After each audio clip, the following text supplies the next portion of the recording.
Hi, and welcome to our second meditation.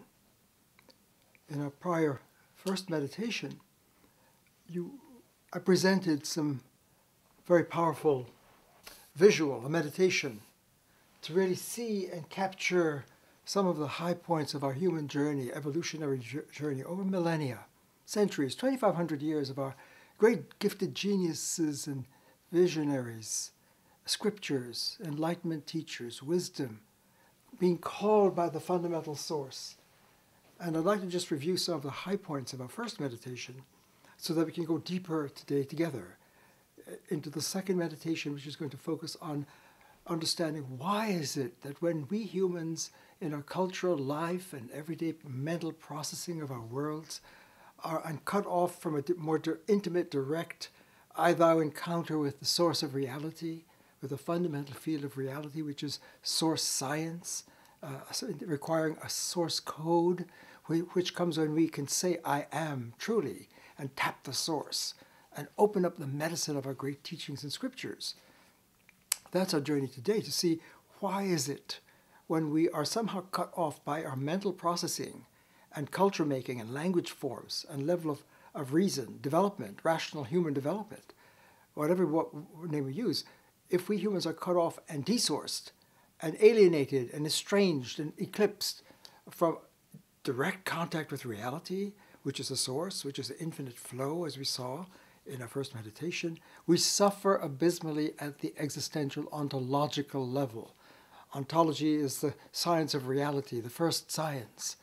And it has been derailed in so many ways over the centuries, but all our great geniuses, whether the Abraham call of Yahweh and Moses at the burning bush, Jesus making the crossing into the Christ space, Allah, the Muhammad and the Islam, following the tradition of Abraham and Moses and Jesus in the call to surrender to Allah, which is the source, which is reality, the primal field. That is the journey of Islam. Our great Om, all of our yoga technologies evolving over 2,500 years in a steady, deeper development to develop the cultural tools and mind processing to really enter the Om, the field of reality. The Tao, the call of the Tao, and the Chi energy, and the call to enter into the alignment of the deepest energy of reality, which is Chi flow, yin and yang. Whatever language we use, Socrates leaving the caves of being adolescent in our human development as rational beings, as logos sapiens, to tap the logos and move into the deep Sophia of the embodiment of logos as wisdom in philosophia, first philosophy, and so forth. This is what we went over last time, and what I'd like to share with you is a deeper journey in this source science, the missing source code, where we can cross into the I am, I thou, the deep space of being a human, the maturation of our human species, each in our individual way, in the vast diversity of humanity. We want to see why is it when we're cut off from our source and from our higher mature self, we suffer abysmal forms of violence, human pathologies, dysfunctions, the loss of meaning, nihilism, you name it, so many kinds of racism, sexism, homophobia, ethnic cleansing, the breakdown of our human relations, in so many ways, a clash of civilizations and worldviews. All of that is being traceable to the fundamental technology of making ourselves and our world, which is seen deeply in different ways by our great wisdom pioneers who are urging us to cross and opening portals and technologies and methods to enter into intimate, deep connection with our high self, with our awakened, mature self, and with each other, and with nature, and the universe, and reality, and the field of reality, and with presence. So last time, I'll remove this now, but remember the last time we started with the Unam, the infinite Unam, that on the deepest level, our great scriptures and wisdom teachers were all seeing in different ways, in different languages, calling out, whether it's Yahweh or Om or Allah or Tao or Brahman, Logosophia, Shunyata, the Buddha name, God, Christ, whatever name we use for the fundamental reality, it's infinite. And it's infinitely Unam, infinitely one. And it cannot be more than one infinite by the nature of the infinite and the science of the infinite. And since the ground floor, the foundation of reality, The universe itself, reality, is infinite, an infinite field, and infinitely one. It's infinitely interconnected. And this unum cannot be seen in our level of language and thought and rational development that is on the way to deep, rational, awakened life, which is a path of wisdom and enlightenment in our scriptures, to be in communion with the source. So whatever name we use, we saw, this is a review, so that we can now turn the page and I'll focus here on what's going on here in this separation. What is separating us from life and culture and flourishing in a mature human form as Logos Sapiens here, and making the crossing? Why is it that our great wisdom visionary teachers, Abraham, Moses, Jesus, Muhammad, Buddha, Krishna, Socrates, Lao Tzu, to name a few, I could keep going.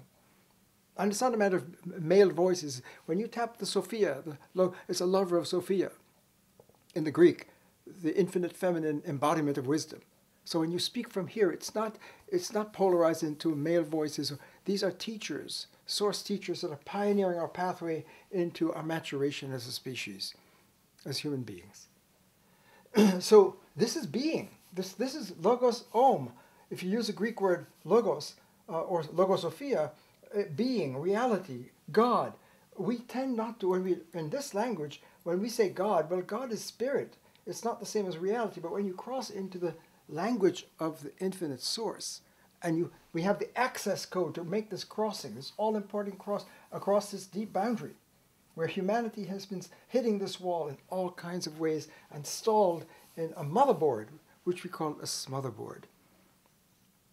And that's just a quick review, so that when we cross from this level of mental, human, consciousness, experience, culture-making development, which is dominated by a technology of how we use language and word and our lens of the mind to make our worlds, because our world is showing up on the screen of our awareness in this space, and it really is cut off from a deeper encounter with the flow of the infinite unum, which is unum pluribus.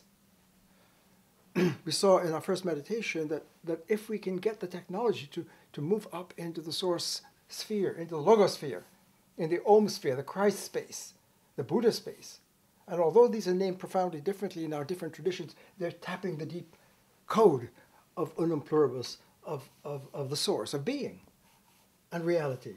So this is the deeper encounter with reality, and this is an artificial stage of where we download this script that we hear, all the great teachers, we download it into this language that is our dominant familiar form of thought.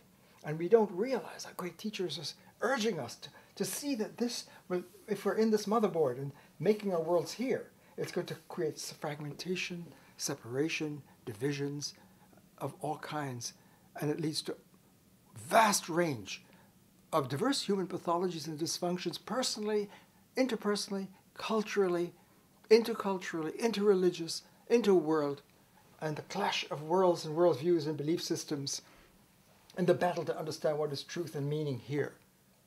Whereas when we go into the deeper and cross into the deeper dialogue space, we saw, I use double brackets, double parentheses to mark when we are in the fundamental field.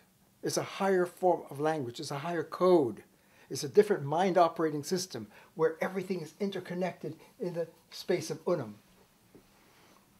So one of the main points we made in our first meditation, which is reviewing now as we go deeper, is that to really access the unum power, the infinite unified interconnectivity, it requires not the lens that we have in our everyday culture and the mental technologies that we use to make our cultures, but we have to cross into a deeper, integral, holistic, non-dual, interrelational, where everything is experienced and lived as interconnected, because that's the fabric of reality when you're doing source science.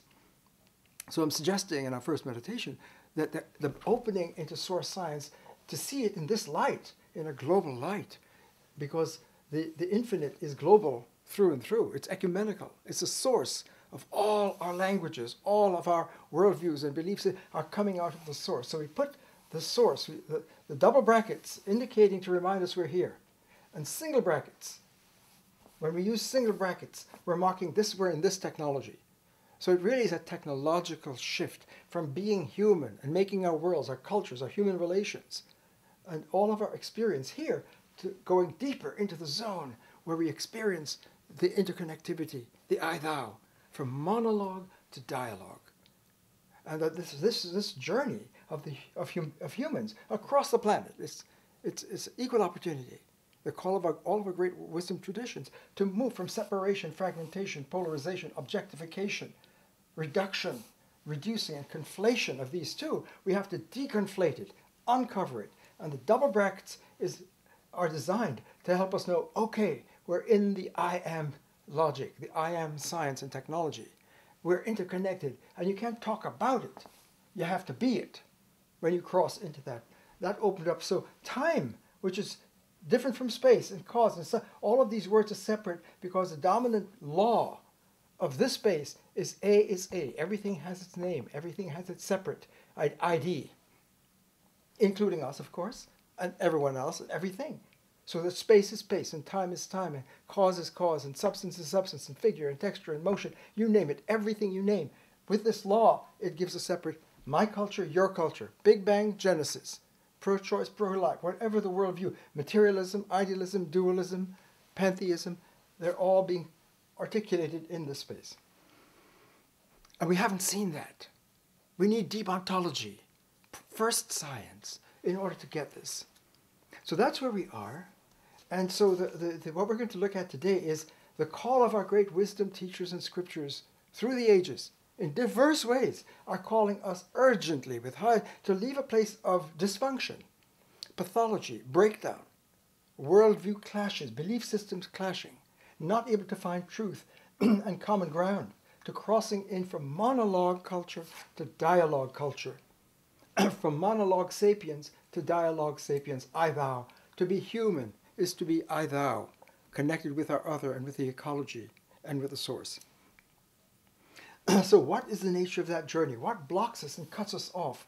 And why has it been the human struggle hitting this boundary? So we're going to move from single bracket technology and culture making, self-making, to double bracket intelligence in the logos, in the unum pluribus, where everything is profoundly interconnected. So two lessons we take from our first meditation. Something is new here. To see in a global light that all of these great diverse geniuses and scriptures and wisdom, which are usually scattered and often at war in the monocentric monologue space, are found in a common unum, linked. In other words, Yahweh, Om, Allah, Tao, Brahman, Logos, Shunyata, God, all of these first names are profoundly interwoven, and they must be.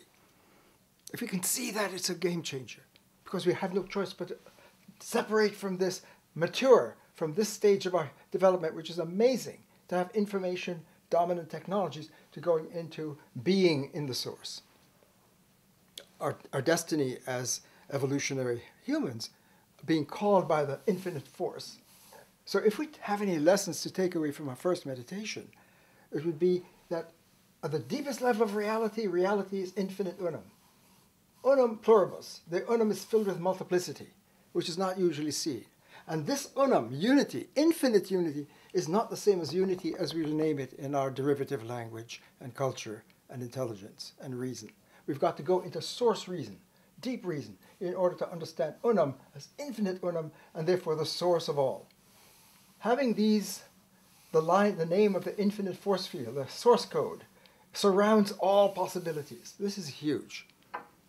Infinite unum is the source of all possible worldviews, narratives, ideologies, forms of life, ways of being. All words come from the infinite word. So all life is tapped by and coded and by the fundamental source field. That's huge. That means all of our diverse worldviews that are broken and at odds often and disconnected with no common ground here, when we go deeper in the Logos, in the Sophia, in the infinite force, we have the interconnectivity, and that unum is new. We really haven't understood that sufficiently. And that gives us a new scientific, because source science, the first science, first philosophy, is first science. To have the code for the unum pluribus logosophia space of the infinite field is going to give us the code of all that's going on here. And then we'll see that any word here like time, if we raise it to the source level, time, we'll find that all moments are connected. And space and time are inseparable. And mind and time, and mind and being. And all of these broken, separated pieces here begin to form a very powerful connection point. So if you go into this space, everything is interconnected with the infinite unum. And that is the structure and flow of reality itself. So what I'm going to focus on in the second meditation, with that quick review, because I'm trying to remind us that this is a new opening to see the infinite unum, and the most important thing is that the language that we use for our culture, deeply steeped in us, this language, this motherboard, where we process anything we hear, we process it here. And that to make the crossing from single bracket into double bracket is all important for human flourishing, for life, liberty, well-being, for health, so that well-being is being in being. Being is here. And when we cut off, we have ill-being. We're broken, scattered, divided, polarized, dysfunctional. So I'd like to see, why is it that this motherboard, this dominant form of culture making and self-making across the planet, seen by our great teachers and calling it out to let it go, separate, to make the crossing across this line, this divide that separates us from a deeper intimacy with our well-being, our high self. The self here is the deep self that's always with us. It's always with us, right, wherever we are. So every point in our world, every word we use has a deeper meaning if we go deeper. So let's turn the page. And what I'd like to do now, starting fresh, this feels good to start fresh, and I'd like to kind of just rebuild, right? We're always in the unum space, pluribus.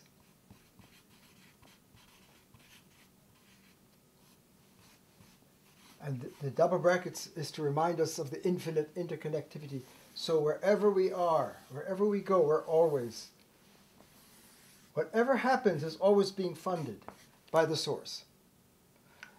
So what I'd like to do is to focus now on this line, and why is it that there is, I'll put it in red to let it stand out, that when in human development and language, mental formation, whatever the stages of our rising, to reach the point in which we begin to see that to think, subject, predicate, this is the thought space, this is experience is going on here, and the thinker is standing, and that's a screen, and we are separated.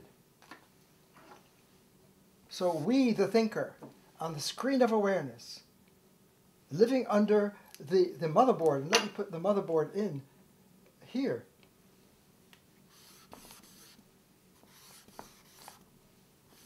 I put it in red.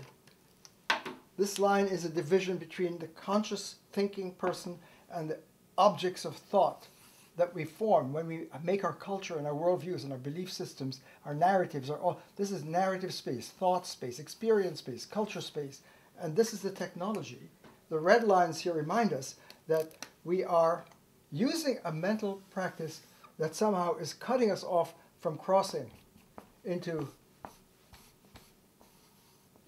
the space where everything is interconnected in the field of reality.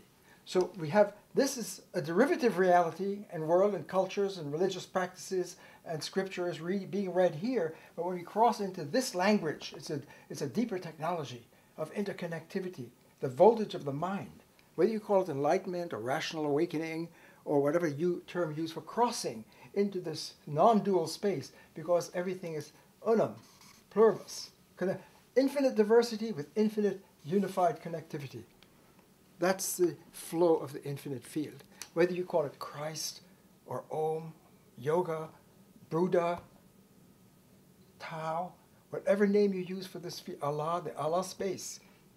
When Rumi, the great Islamic poet mystic, was saying, there's a field beyond beliefs and judgments and separation. I'll meet you there. He's talking about the field of entering into the deeper direct encounter with Allah. So as we saw, this is I, thou. When you I, the I here is more cut off. But when you cross into this, the I and the other are interwoven. And that's the I-thou space. Thou is the other. And the other here is an object.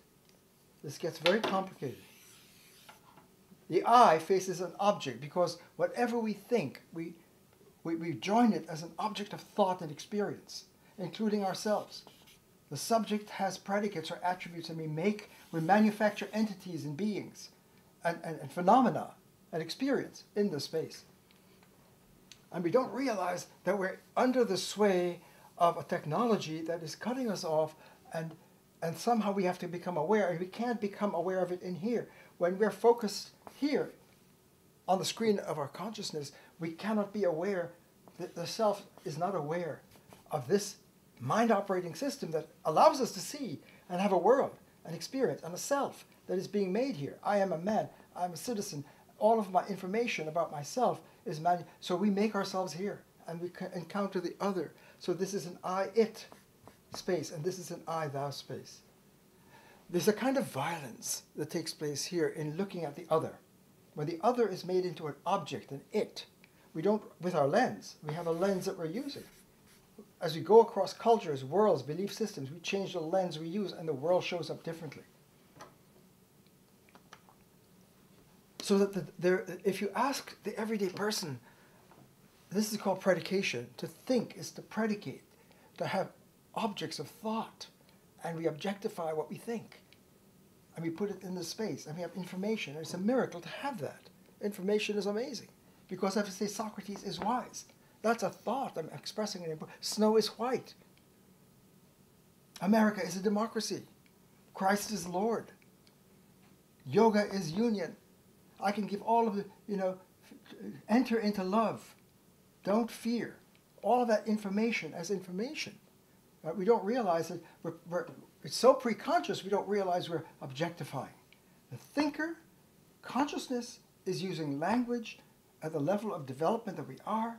It's not yet developed fully and mature to the integral holistic language lens when we can say I am. When we say I am and we cross from this I to that, we are in the flow, we're in the zone. We're tapping reality in a much more deep way. So in this meditation, focus with me. This is a lot to process, but I'm trying to show that this is a new picture that we've not had of centuries of evolution, and that the collective journey for humans, whatever culture, whatever scientific practice or narratives, whatever worldview or belief system we have, and we can change our belief system, but we're still here. To change your whole technology of believing, you have to go deeper into and get the code to enter into the source. There's a different code, a deep source code of Logosophia, of Om, of Tao, of Christ, of Buddha, that's here than the codes that dominate our life when we have information. And if you ask a person, do you realize that you're predicating? Most people say, no, I'm raised in my culture. I speak Swahili, I speak the Hebrew, I speak American English, I speak Chinese, I speak Hindi, whatever the name for the Lakota, whatever the name, that's what you speak. And you don't begin to say, oh, I'm using a motherboard. And it can create the situation. It cuts me off and it can lead to fragmentation. So one of the main points of all of this is to really understand the depth of entering into the source space of reality. That reality is source, and its source is all, and it's infinitely connected, and all diversity is interconnected when you enter and cross into the deep space. From division and monologue to connectivity and integral deep dialogue. That switch is enormous. It's our human journey in maturing from monosapiens, ego sapiens, in this space. Because the self, when it uses this technology, becomes egoized and separate and atomic, as if it has its own separate being, when in fact it's always deeply interconnected when we cross into the more mature, integral form of human intelligence and rational coherence and science and spirituality. They come together here. This is ecumenical space. It's global. In philosophy ontology, global means all possible worlds derived from that global space. So to go from the local to the global is a technological change from talking about it to zoning it and being one with it. when you cross into this level of language. So one of the things that I just wanted to point out in this meditation is, why is it when we are in this space and making our worlds, our self, our culture, our human relations, our institutions, our politics, all of our corporate business world of transactions, when you're in this space, things are broken and separated and fragmented and polarized because they do not have tap the unum force, the infinite, to get the connection force. This is a continuum. This is a discontinuum. Things are separated irreconcilably. To get reconciliation and connectivity, to find peace across our broken, divided, warring worlds that don't know how to speak and find common ground, we've got to tap the common ground. And to do that, we have to go from monologue to dialogue. And to go to dialogue, we've got to question the dominance of our lens, what worldview and belief system I'm in, that's coloring everything I see, because what my reality, my culture, my world, showing up here is a function of how I'm using my mind. And if I'm using this, then I'm going to get this. If I'm using this, I'll be here. How do we go from this dominant mental operating system, this motherboard, which is a smotherboard, because it cuts us off from ourselves. It smothers reality, but bringing it down to this adolescent level of our human development. So the law that rules here is A is A. A is A. It's a law that's implicit, that creates this cut and sets us this in motion. And it's not that we've done that. A person may go through his or her life and never realize that I'm predicating. There's a motherboard of my culture, that I don't have to be here.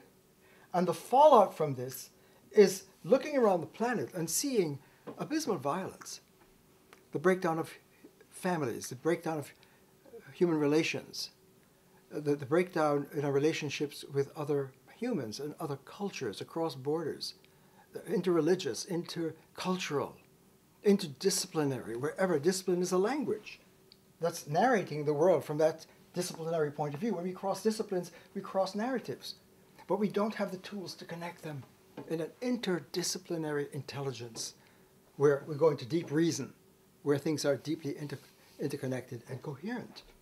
So the law there's a code. The point I'm making mainly is that without realizing, we're buying into a mind operating system, which is indicated by this, right? And that this is what's the cause of the cut. Whether you call it sin or samsara or whatever name you use, this technology in effect eclipses access to the source, and we don't realize that this is going on sufficiently, and to call this out, to call out our deeply implanted mind operating process, which is predicating it, objectifying and talking about it, and information in the box, in this box, right? Not to see that has been a deep stall, a deep wall in our human journey of maturation, despite the calling of our teachers. Buddha saw this is suffering, and it has a cause. And we don't have to be addicted to that level of mind operation that divides and separates and makes us into separate entities and breaks human relations and the flow with reality. And his third axiom is we have a choice. We don't have to do that. Most of us don't get that. Because Buddha's truths are spoken from the source science. All of our great wisdom teachers, Jesus is speaking the source science. I am the way. I am the truth. When I was in prison, you visited me. Those kinds of utterances is this speech, where you can't separate the speaker from the spoken. You become one with the Logos code. The code here, the non-dual, integral, holistic code of deep culture, of source code, is not the same as the code that separates and divides. So that when we begin to see, our great teachers are trying to help us to become aware of this, but we download the information typically here into what is familiar to us, what makes sense to me. This is my culture. This is what I know. This is my discipline. I'm a scientist. I'm a physicist. Whatever. I'm a biologist. I'm an evolutionary scientist. Whatever it is, we're narrating it. And if we don't realize that this has to be seen and called out in order to cross into wisdom. Wisdom is not here. If we download wisdom here, we're making it unwisdom. Why? Because the essence of wisdom is making this shift. And this is why our activism here, when we see the problems around us, we see violence in so many forms. Holocaust, genocide, the loss of peace, broken cultures, terrorism, the clash of worlds, the clash of ideologies, of religions, at war, across borders. Right? What's causing it? It's the dominant technology of the ruling principle, A is A. A thing is what it is. And we don't realize that that can scatter and shatter and break the circuits of deep interconnectivity. So one of the main points in this second meditation, building on the first meditation, it's the same flow, is that to go into the unum, right? When you cross into this space, we gain access, we gain a deeper technology than we could have had before. We gain a power of consciousness and culture to actually experience deep continuum reality that cannot be broken apart in the unum space, in the Christ space, in the Buddha, so in the yoga space, in the Socrates Logos space, in the Tao space, you name it. When we cross here, it's a continuum.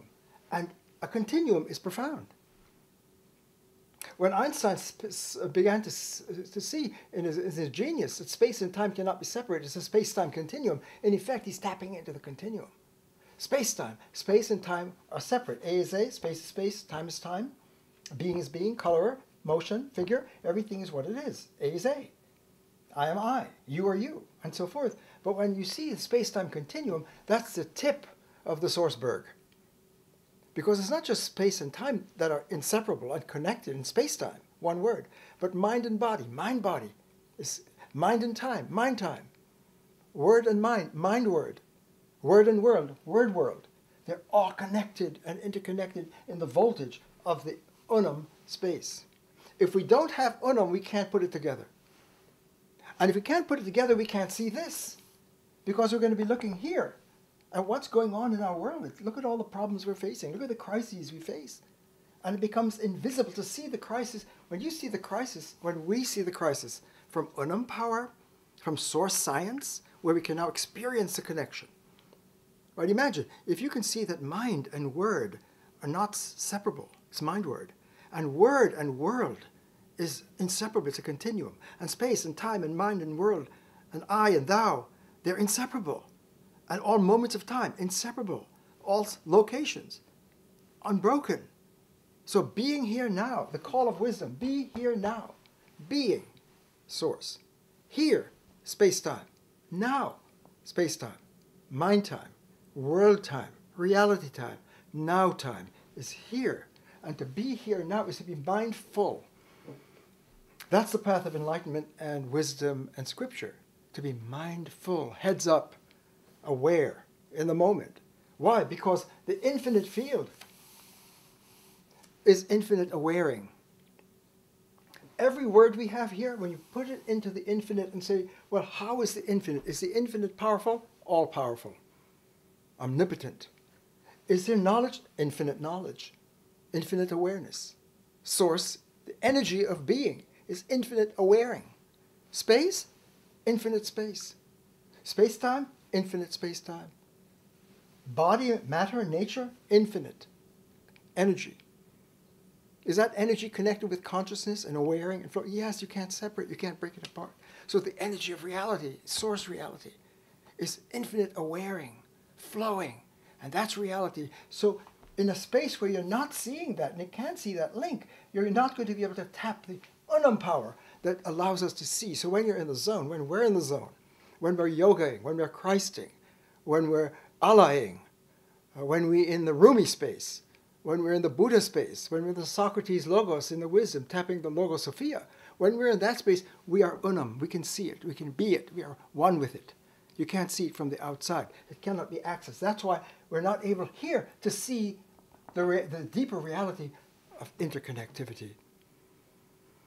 And if we cannot see, here's one link. I'm trying to give some of the missing links.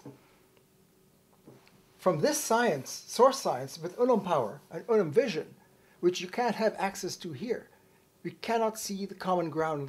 We cannot see that when Buddha is teaching that we're all interwoven in compassion, And when Jesus says, when I was in prison, you visited me, how do you get that link? You've got to unum it. You've got to go into the unum space to see the link across our worlds.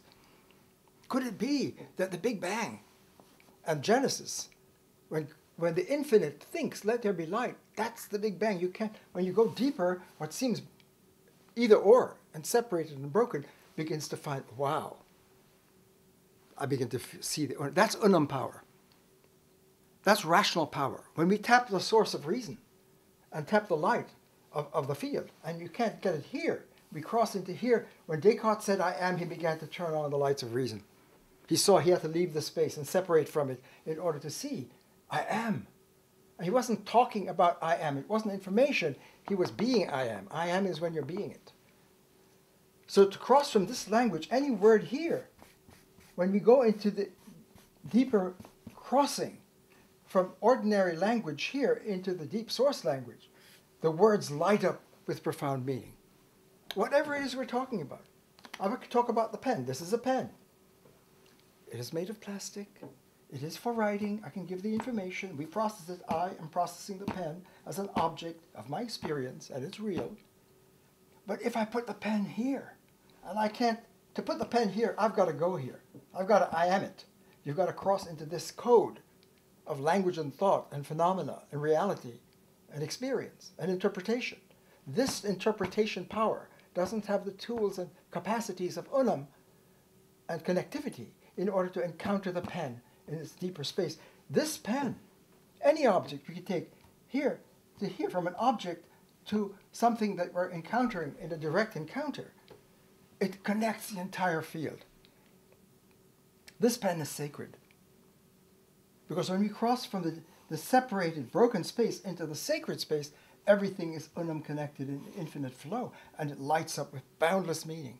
The same object here. In this technology, is when I see it here, and I have to be with it. If I see the Van Gogh painting here, and I encounter it, and I have to drop my monologue and enter the dialogue, I open up to the other and allow the other to speak and allow myself to be when we cross into that space. And that's where we heal. That's the healing. I, thou is the sacred healing of the Christ, of the Om, the Yoga, the Buddha, the wisdom of Socrates and the Logos. When we tap the Logos, we hold these truths to be self-evident. Self-evidence is in the light of Logos with the unum power to see. That's why I say in the American founding visionaries who are within the space and tapping some version, we hold these truths to be self-evident. Humans are noble. Life, liberty, happiness. All of those words, life here, happiness, well-being here. If we're here, our being is separated and easily fragmented. Imagine a person, an everyday person, say in our American culture, who's living in multiple worlds. Say I'm a believing Christian, a Muslim, or Jew, for example, whatever it may be, or scientist. Right? I have my worldview. And my lens, let's say I'm a physicist, and I know that Big Bang is true. My physics world shows up to me here, but I'm also a believer. Let's say I believe in the biblical truth. So I'm believing in Genesis. In the beginning is Genesis. The infinite spirit causes the world. Let there be light. I believe that. But I'm also a scientist. I can have there are two me's. And I could say I'm an ecumenical American. I believe in the American space of being open and keep your religion out of the political space where you're dealing with the civic space of others. And that's already going to create a problem.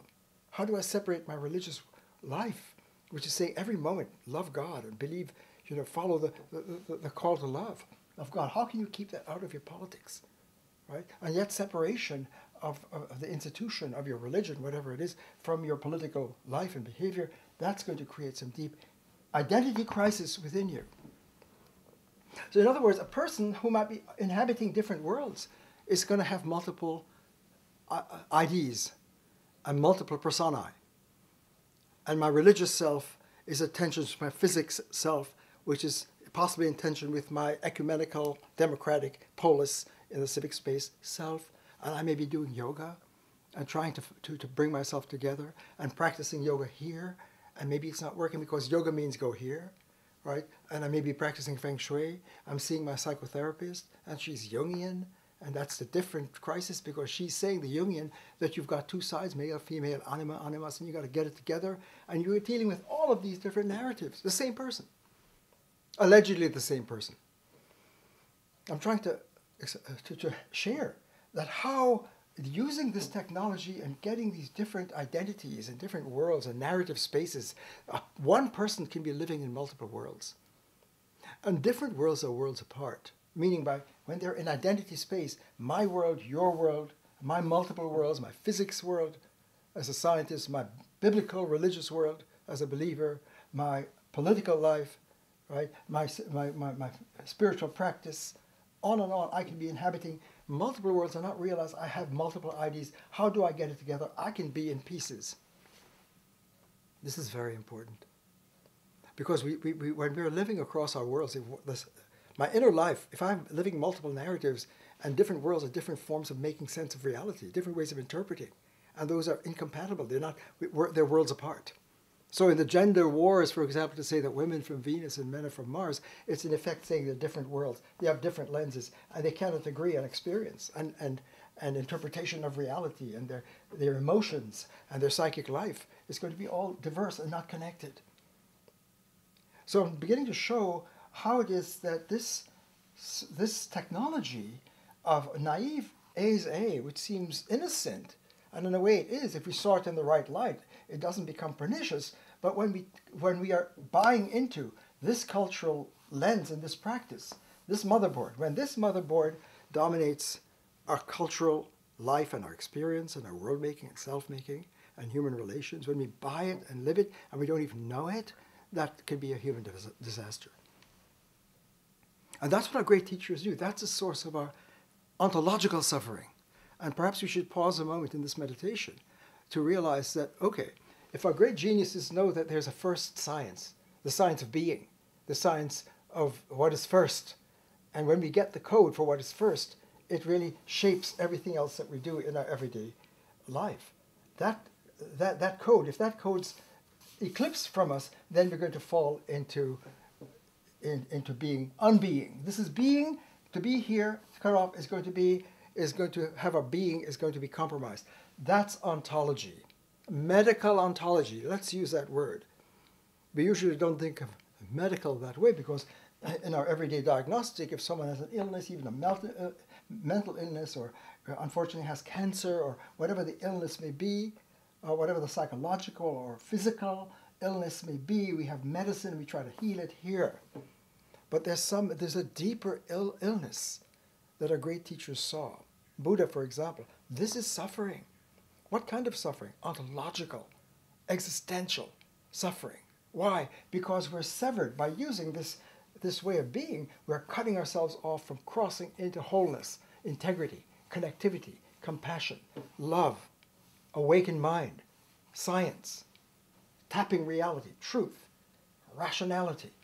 All of these great words, it comes to maturity and fulfillment when we're using the integral code of the unum power, the unum pluribus power.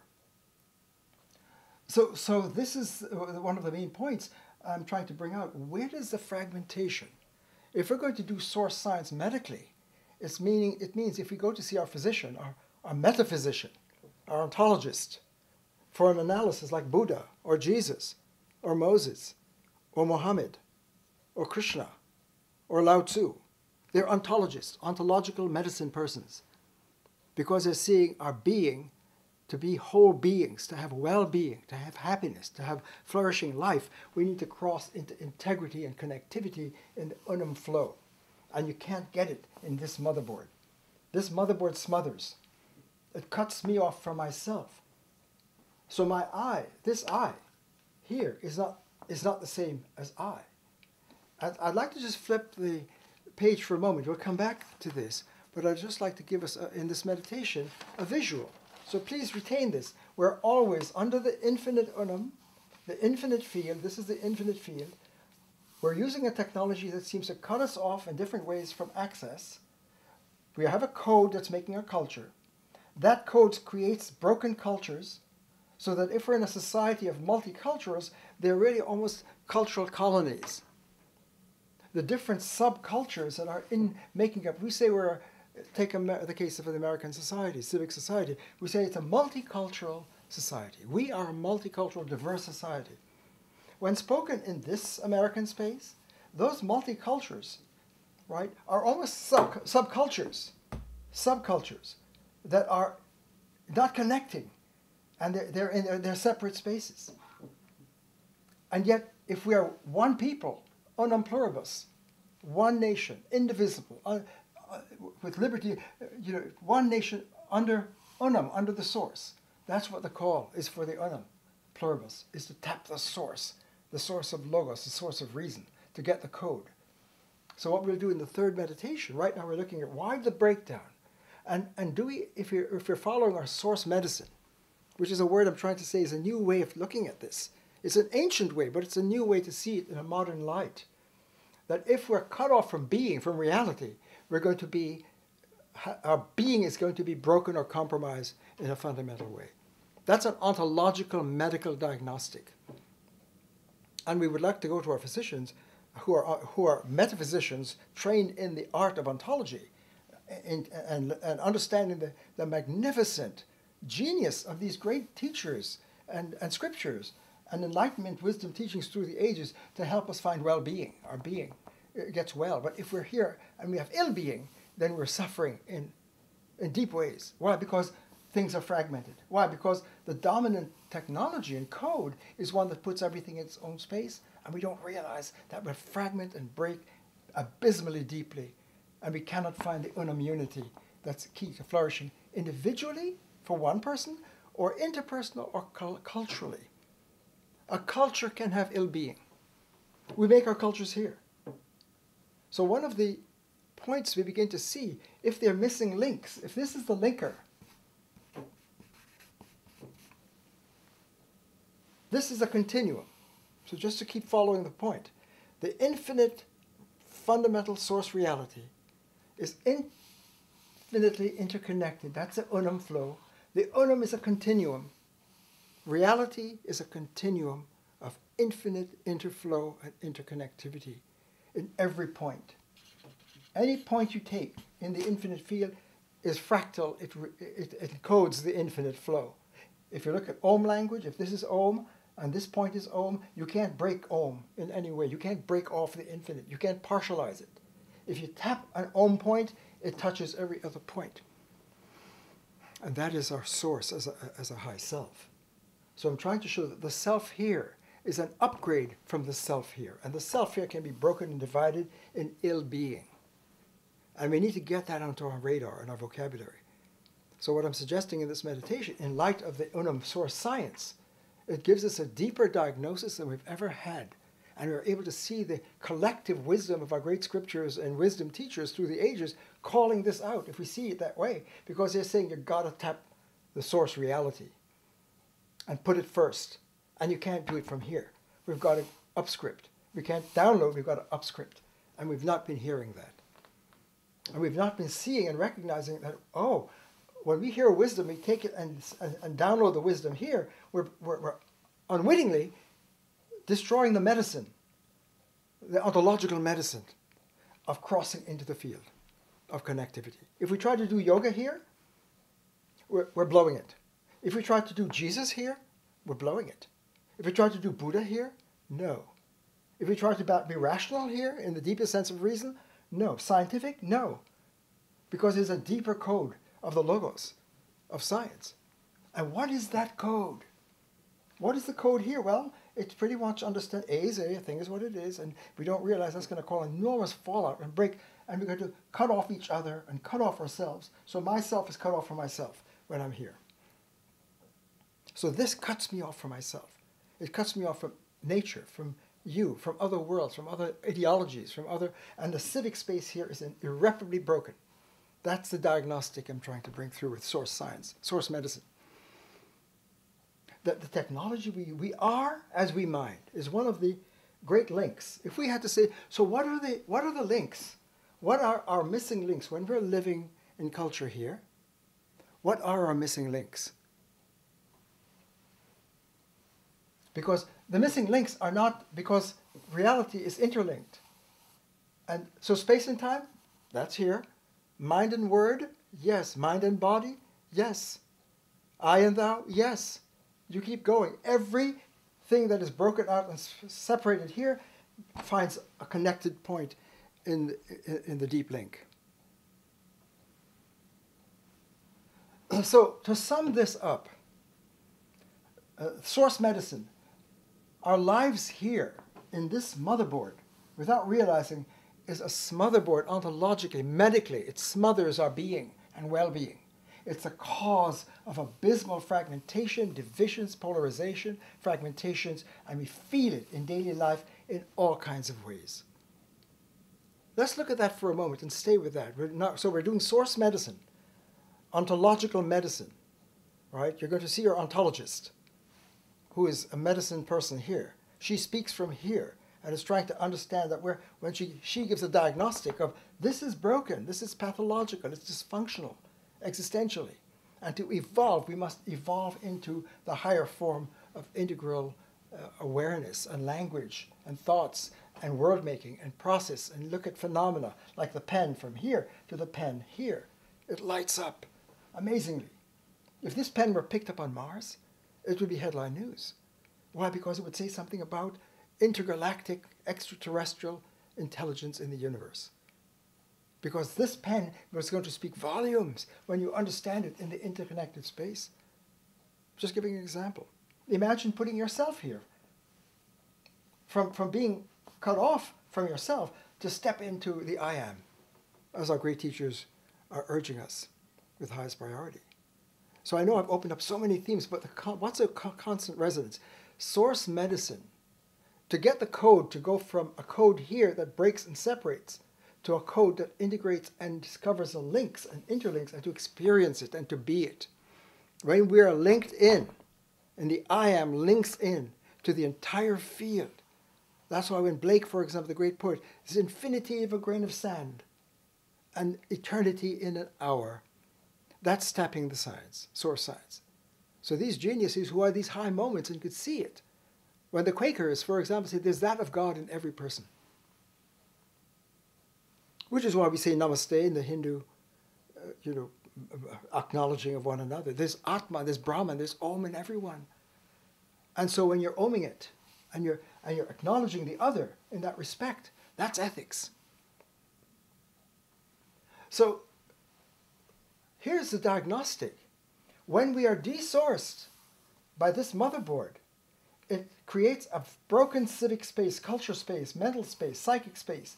I have different separate pieces of mind bites. I'm hungry, I'm thirsty, I hate, I love, I intend, I wish, I want, I hope, I faith. All of these mental states are being processed here. I have these mental, psychological events. My mental phenomena are scattered. I'm not integral. When I'm able to do the yoga or the Buddha or the Christ, I go into integrity and my mental states come together and there's inner peace and I begin to heal. And my separate identities, broken by the dominance of this technology that puts things in their separate spaces, it breaks things into mind bites and psychic bites and love bites. And even love cannot flourish here because I love you. And you are other, and I am here, and I am other. And we're trying to have love, but love is a deep connection of one with the other. This is a love space. The love space is where the lovers are intimately woven together in their otherness. There is otherness, but it's not this kind of other. Right? Otherness, diversity is important. Pluribus, diversity here is real. Jesus is not Buddha. Buddha is not Moses. Moses is not Abraham. Abraham is not Muhammad. And yet they're linked. My lover is different from me, and yet we are interconnected. Why? Because unum pluribus holds it together. The infinite unum linker holds multiplicity together, woven together. That's why space and time can be a space-time continuum. Space and time is time. Here they're separated. But space-time, others each other, and you can't have one without the other. Father-daughter, human relations, I and thou. The thou is other, but the other is linked in, and it's not separate and objectified. Here we objectify, and that is a source of violence. So really what I'm trying to bring out in medical science, source medicine, that there's a deeper diagnostic than we realized. In this space, this meditative space of source science, trying to understand our human condition here, within the space of the science, is opening up something deeper than we've had before. And it's being echoed by our great teachers. And when, for example, in our third meditation, we're going to just say, okay, let's look into a culture. Let's go deeply. Let's take the American civic space. That's our third meditation. And I'll call that third meditation our unfinished American revolution, evolution. To move from a colonized culture making with scattered pieces of culture, broken cultures and scattered people, where we cannot in this space become we the people. One nation, indivisible. We're highly pluralized and divided and scattered and dysfunctional. So politically we can be in disarray. Medically, the political civic spaces here are fractured and broken. Our being is broken. So our civic space cannot find wholeness. It's not just me as a person, individual, my personal space can be fragmented across my multiple mental narratives and identities. And I can't find integrity, right? To get integrity, personal integrity, we've got to cross from the dominance of we've got to call this out, separate from this, and go into integrity. But that's true for a culture. Cultures can be ill. A culture can be depressed. What is depression or nihilism or loss of meaning? Because when you're cut off from the source of meaning, which is the voltage of the unum touching reality, that's where meaning and truth and being and love and compassion and ethics and science and knowledge, that all comes out of this space. So diagnostically, whatever's going on in our cultural space here, in this motherboard, which is inherently fragmented, that's the point. The reason medically culture here is fragmented and busted. My mental psychic space is fragmented. My love space, my inter-religious human space is fragmented. The other is objectified. I objectify everything. I, here, have my content, my phenomena, my world. My events are here. And they're broken because my different worlds are operating in that same space, but they can't connect. My experience is fragmented in this space. That's what's the source of deep suffering. To find the meaning of life, the raison d'être, the reason to be. Being is the reason to be. Reason is being, is Logos, is Sophia, is Om, is Tao, is Christ. It's Allah. This is the space of coherence and connectivity and health and well-being. And we don't have the language sufficiently for that. We need source ontology, source science, to diagnose that this is broken and we're going to suffer. Holocausts, genocides, ethnic cleansing, racism, sexism, homophobia, it's all being spawned by the objectification of the other into an it. The I-it space is violent when we make the other into an it rather than a thou. So civic space, the culture, my workspace, my play space, my family space, my personal space, my interpersonal space, all here are going to suffer from inherent divisions, alienation, polarization, fragmentation, and therefore ill-being. We don't see that. Why? Because to process everything I've said that's here, to process it here shatters it. I can't see that Om and Tao and Buddha and Allah and Christ and Moses and all of these and Socrates are all interlinked and opening space into the deeper source medicine and source science for our human journey. So it is a chronic. So this line is deep. So if you call it sin in this language, the source medicine would say this line, sin, understood in the deep sense of cutting us off. Life here is cut off from this. Samsara, the severance, alienation from source. Those are just two names, historic, millennia. To fall into sin, objectifying, to eat, to taste of the fruit of the tree of knowledge, here, information based, right, is to bring us into the dominance of a regime that holds humanity captive. And we don't know it. We think we're free, and this is the free world. The free world is here. The first world is here. When we speak of first world cultures, it's not here. First is first, and the first is source, and we're not there yet. So if we look, we'll see in the third meditation, if Martin Luther King is stepping to the mountaintop and seeing the other side, America here, imagine, we'll get to this in our third meditation, as one example. We could go anywhere on the planet. But if we take American civic culture under this source science, source medicine, and say, how well are we doing in our American civic space and intercultural life across our multiple cultures and worlds? Are we truly free people? Is the Emancipation Proclamation really achieved to move here? Do we honor one another in this cultural space as we would if we moved into the Buddha, Christ, yoga, logos space, where honor and respect and peace? Can we find peace here? In the Middle East, in America, in my inner life here? No. This is not the place of peace. To get to peace, we have to be the peace. When we use that mantra, you've got to be the peace. It means you've got to cross from this place where you talk about it. But to realize it, you've got to I am it. When you I am it, you I thou it. When you I thou it, you're home into the source medicine.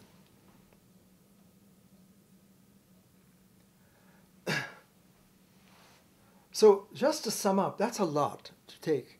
So I want to just kind of focus in source science.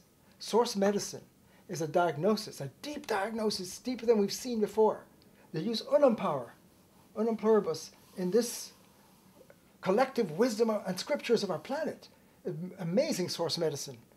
But we get scattered and shattered when processed here, so we can't get the link. We can't get the unum link.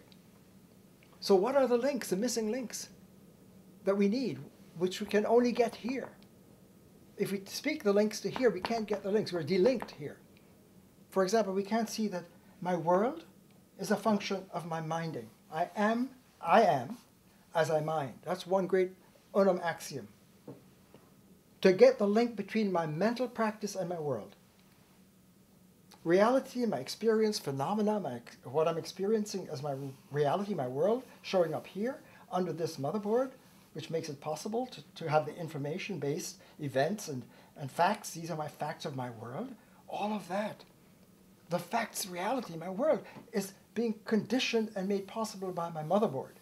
My minding process is shaping what appears. The lens I use is shaping my world. If I have a Newton lens, I get a Newton physics. If I have an Einstein lens, I have a deeper universe, opens up a space-time continuum and energy and matter interchanging in the gravitational field. All of the quantum language begins to open up with a different lens. If I have a biblical lens, I get a biblical world. If I have a scientific lens, I get a scientific world. You change your lens, you change your world. You have multiple lenses, you have multiple alternative worlds showing up, which are going to be separated and broken out. So the theme of this second meditation, which in our third meditation we'll go deeper. We're going to take, all right, let's get specific. Let's take the American cultural scene as one laboratory, just to focus there. We could go to Europe, go to Africa, go South America, go to Asia, go to China, go to India, wherever we go, right, to say, let's look there, right? And we'll do that in the next meditation. But we're going to focus on the American civic space, and I'm going to suggest that when we read the opening of the 1776 Declaration of Independence with these eyes, with source eyes, it's astounding what we find in our founding visionaries, because they were part of this whole drama of tapping the logos, tapping the source, tapping the self-evidence of this source science and source medicine. We hold these truths to be self-evident is here, that all humans are created and endowed by the Creator here, with unalienable rights to life, liberty, happiness, well-being here. Freedom is here. It's not here. So if we're still laboring under this motherboard of fragmentation and polarization and objectification and monologue, then we're not entering into the civilized space of dialogue. We have to decolonize our culture. So the colonized world, the colonized cultures can be colonized in the sense that they're not free. Life is being stifled because the other is being objectified and myself is being objectified. And if we objectify ourselves and others as objects, we're slashing. So that this technology slashes everything we objectify. And that's violent. There is deep endemic violence from the medical source point of view of all of our great teachers. To slash one another and objectify, to objectify your lover, to objectify yourself, to objectify our children, is to slash them with our lens. And we don't realize that to slash the other is a deep form of violence to a sacred human, a logosapien, not a monosapien. So to sum up, think of all of our great breakdowns and dysfunctions. If our democratic space is fragmented and we cannot be we the people because we all have our different interests and agendas and narratives of what is fact and what is true and what is real and what is not and what is just and the meaning of the Constitution, if you read it here, right? And this is not constitutional, this is not constitutional, but the Constitution is tapping here. We'll see. Because the opening of the 1776, just to get that example, we could speak of the French Revolution, liberté, égalité, fraternité, right? The Indian Revolution to gain independence from the British Empire, of Gandhi's initiative with all of India on the move, to be free people, right? To liberate India. That's stage one, but if we're still under the sway of this motherboard, we're still colonized. The colonizer and the colonized, the master and the slave, both. In this space, the opposites are in the same box. This is very important. It's part of the law. When you say A is A, I am I and not I. A and not A. Either A or not A. S, Socrates is or isn't wise. Wise or unwise. P or un-P. It's always polar, opposites. So culture can keep going from P to un-P. And back and forth.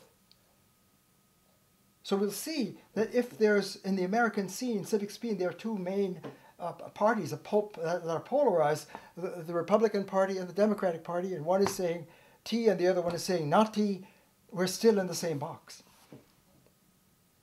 To take the polar opposite is to still be within the same place. So to move to peace, to well-being, to happiness, to flourishing, individually, culturally, interreligious, scripture, all of these find a meeting point in peace. This is the peace zone. This is a love zone. This is a knowledge zone. This is a reality zone when understood in source science. So what I'm suggesting that is not yet seen clearly enough, but really deeply, when you start to look at wisdom from this point of view, from the pluribus unum, and to see that our great teachers are pioneering our transition into the source space, we have a deeper medical diagnostic on the source of our pathologies and brokenness, personally and interpersonally and interculturally and interreligiously. Our civic space is broken. We can't dialogue. We're in monologue, and we're suffering. It's dysfunctional. I call that the invisible crisis, human crisis. Invisible because it can't be seen within here. We have to step back to see this. We have to cross into the source intelligence to see the links that cannot be seen here, the broken links. That my mind and my word and world, space and time, mind and body, one and many, I and you, which are broken here, my culture, your belief, when you're here, it stays broken. And to cross into integrity, this is the place of peace. So all of our activists across the planet who want peace and trying to get it here in a polarized technology are hitting a wall. You want to find love, you're not going to find it here because you objectify one another without even thinking it. Because the other is, and yourself is as objectified, I and it. To get to Valentine's, you've got to go into this space. That is the Valentine space. That's the heart space of Valentine.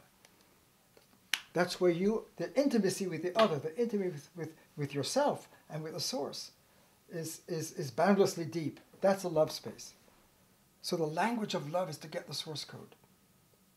So again, to sum up, in the monologue, fragmented, polarized, mind-bite space of culture and events and phenomena, where things are objectified. That is the source being. De-source is objectification. Objectification is suffering.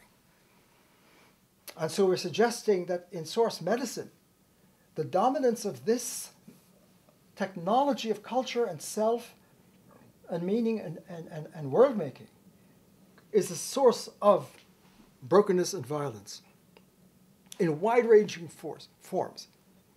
My inner torment of feeling fragmented and not together comes from that. My broken relationship with my other, my lover, my significant other, it becomes insignificant other. To have a significant other, he, she must be meeting in the significant sacred space. This is sacred space. This is desecrated. And all of our greatest noble virtues of which we wish for, peace, here. Love, here. Well-being, here. Life, here. Freedom, here. This is not free. And we don't see it. And source medicine show that we're colonized in this space. Our civic life cannot work. We cannot flourish here. Our workplace, our money issues. So all of our political, all our wars, trying to solve our diplomacy. And the United Nations here cannot be united. The United States here cannot be united, we the people. This is huge. And it takes source science and source code in the unum pluribus to really see e pluribus unum, out of the many the one, without watering down the many, because diversity is profound and sacred and real, more than we can here. Diversity here is scattered. Diversity here is connected and honored in the highest way. So to sum up, please think, before we go into the third meditation, this took a while to do this, but I didn't want to break the circuits. I wanted to get to the diagnostic, the medical diagnostic of cultures being, broken and colonized and fragmented, and our cultural space, right, is not civilized because it's monologue. To reach civilized, honorable, sacred space with each other and with ourselves, we need to cross into the zone of tapping the source, and we need the source code. We need to know how to say I am. Because if we say I am here, we're not amming. So the question is, how do we cross from this technology into that? That's the prescription, the medical prescription of a Jesus, of a Muhammad, of a Buddha, of a Moses, Abraham, of Lao Tzu, Socrates, all of it, Krishna, Lord Krishna, they're all saying crossover, separate. And it's amazing that if we read the opening of the 1776 Declaration, which we'll do in the next meditation, it begins with the principle of separation. It says whenever any political band, convention, codes that brings us together compromises our freedom and our dignity and our nobility as humans, it is our duty to separate. Separate from what? From a mental technology, a culture-making technology that has us colonized and not as free, noble people, where there can be, vast, honorable diversity and yet unity. So we must separate from this technology in order to cross. That's our unfinished American evolution or revolution.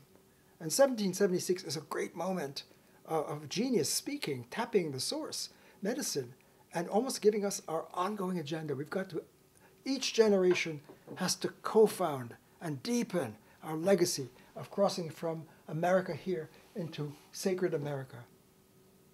If we want to make America great, we've got to go from this space, the broken, colonized, compromised, uncivilized, monologue America, to dialogue America, as one example across the planet.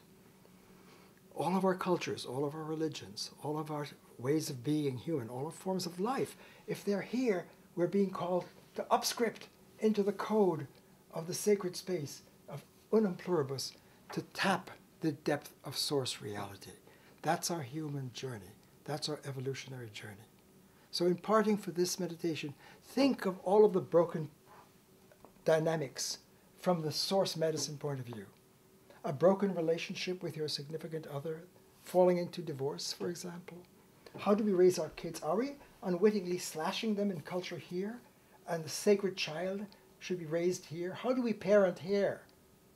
Or could we be violating our children by slashing them with this technology of information and self-making and self-processing, which our great teachers are saying is a form of violence.